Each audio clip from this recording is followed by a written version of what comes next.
letter R?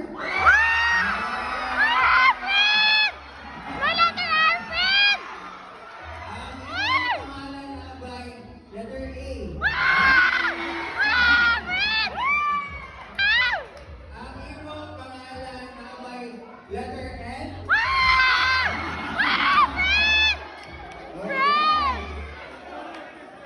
Ang iyong apelido na by letter O?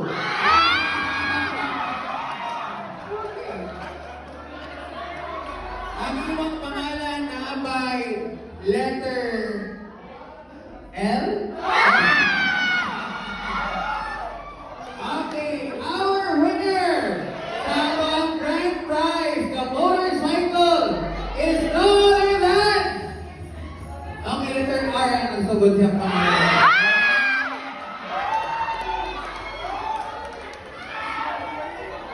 Ang iyan ay apelido kay letter O.